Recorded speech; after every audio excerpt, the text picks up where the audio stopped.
Welcome back to First News, keeping you aware of what's happening with the weather and the possibility of some rough wintry-like conditions headed for the Arklatex. Let's get the latest on some things we can keep in mind and prepare for now with KTVS 3's First News anchor Shannon Brinius. Good morning, Shannon. Good morning, Nate. Yes, when you're talking about the weather, I mean, certainly the fact that we have had mild temperatures today means that the rain that's been falling hasn't iced over on the roadways. But come this weekend, that's going to be a different story, especially on these elevated roadways, bridges and such. When you're talking about that, that's what's going to ice over first.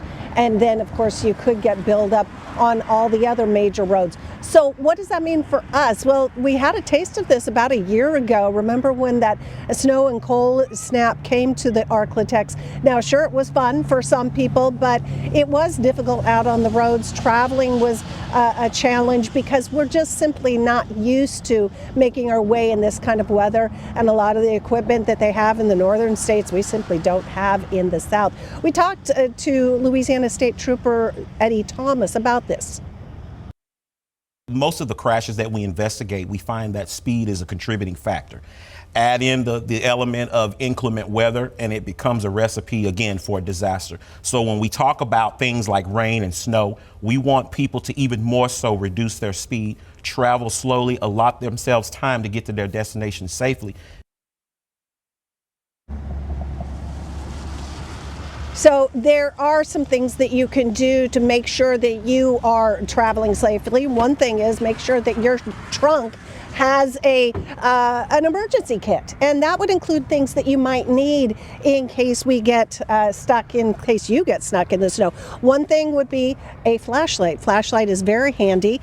Have some kitty litter on hand. That'll help you get traction if you do slide off the roadway. Some de-icer is good.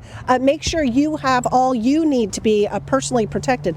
Gloves, hats, blankets, boots with some traction, because sometimes those tennis shoes will just slide right off that icy roadway. And a safety vest, that's good as well in case you are stuck. And then don't forget, you know, you may get stuck for a while, so some snacks, some water is good, and jumper cables. That would be one thing that you should have.